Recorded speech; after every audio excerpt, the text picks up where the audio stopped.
Aujourd'hui, je vais vous faire accepter DLSS et FSR. Et autant vous prévenir, c'est dans votre intérêt parce que vous n'y couperez pas. Bonjour tout le monde. DLSS et FSR sont des upscalers à base d'IA. Leur rôle est de prendre une image, ici de jeu vidéo, et d'en améliorer la résolution.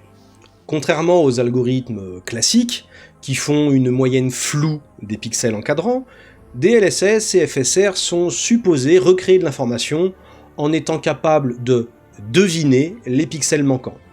De la même manière, les versions les plus récentes sont capables d'améliorer le framerate, le nombre d'images par seconde, en devinant l'intégralité de l'image suivante. Autant trancher dans le vif, énormément de gamers détestent ça. Les principales critiques récurrentes sont que ce sont de fausses images avec des défauts et des artefacts, que ça rend les constructeurs feignants, puisqu'ils n'améliorent plus leur GPU autant qu'ils pourraient le faire, et que ça va rendre les développeurs feignants également, puisqu'ils n'optimiseront plus leur jeu. Pour vous déboîter ces arguments, parce que ouais, ils vont pas tenir, on va faire un peu d'histoire. Bien avant l'arrivée des GPU, des cartes graphiques telles qu'on les connaît aujourd'hui, toutes les opérations graphiques reposaient sur le CPU, le microprocesseur.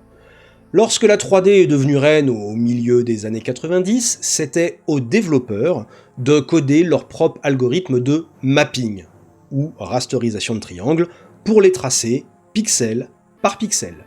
C'était extrêmement lourd et reposait énormément sur le talent des codeurs qui devaient le plus souvent tout optimiser en assembleur.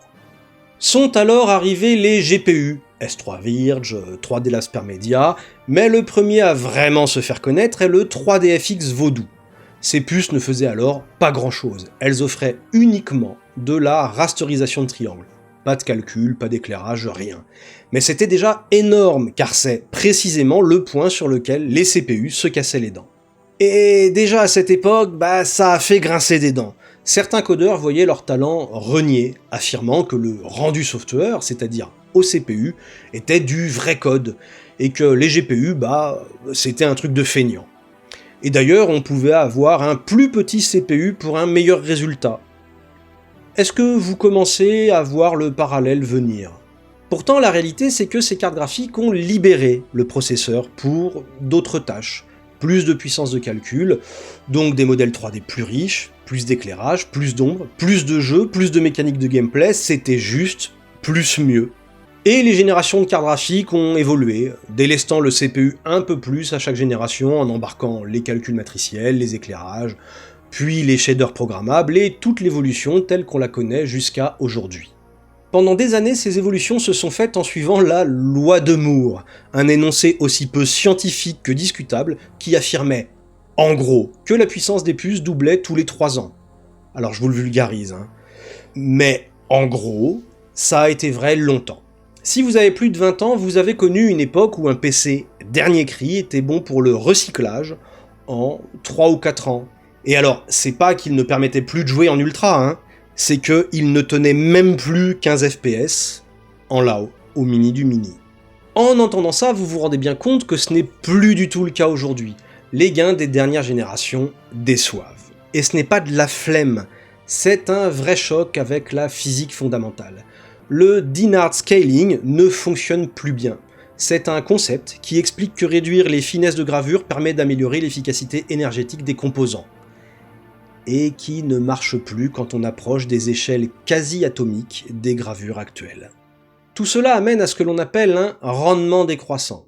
Alors j'ai une vidéo en cours d'écriture là-dessus, mais pour vous le résumer, plus une technologie s'améliore, plus les efforts nécessaires à ces améliorations futures augmentent. Donc non, les constructeurs Nvidia, AMD ne sont pas en train de devenir feignants. Ils sont arrivés au point où ils ont besoin d'une rupture technologique, d'une nouvelle manière de calculer les images, tout comme le GPU est venu aider le CPU à l'époque. Mais revenons à la feignantise des développeurs.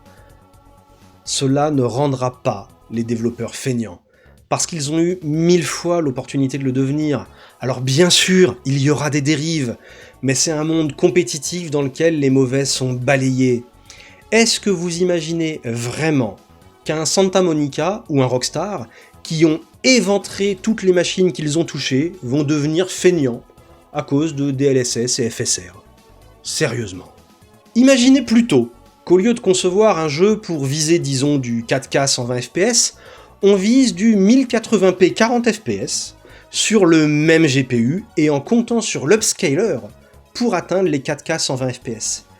Imaginez la gueule des assets, la richesse des textures, la densité des éclairages et tout le bordel photoréaliste qu'on peut atteindre en 1080p 40 fps, voire moins, sur un GPU haut de gamme. Alors vous allez me dire les artefacts. Mais pourquoi avez-vous peur des artefacts? Je veux dire, vous en regardez tous les jours. Aujourd'hui, on regarde des films et des séries en haute définition grâce à des algorithmes de compression destructifs. Si vous zoomez sur une vidéo même en 4K, ça se voit à mort. En réalité, quand vous regardez un service comme Netflix, ils allouent environ 15 mégabits par seconde à un flux vidéo 4K.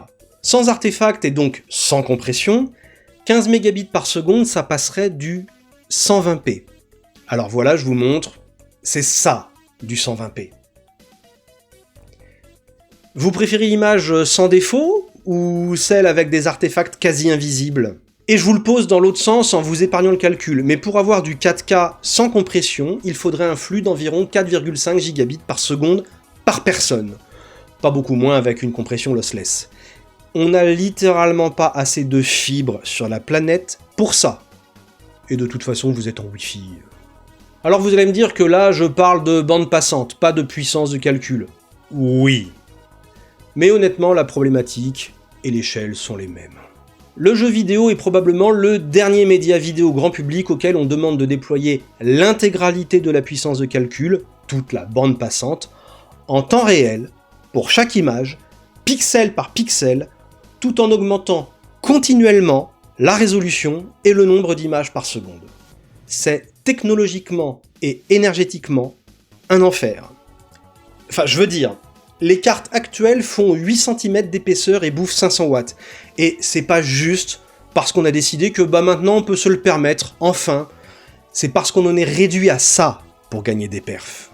Dites-vous quand même qu'on a aujourd'hui des jeux plus beaux que certains films pas si vieux, pour lesquels chaque image a pris des dizaines d'heures de calcul. Mais non, nous on veut des vrais pixels, en temps réel et sur des GPU plus puissants. Alors hop hop hop, au boulot AMD, au boulot Nvidia. Ah, et puis arrêtez avec les prix, non parce que trop cher vos cartes, vraiment. Nvidia et AMD ne ralentiront pas sur DLSS et FSR.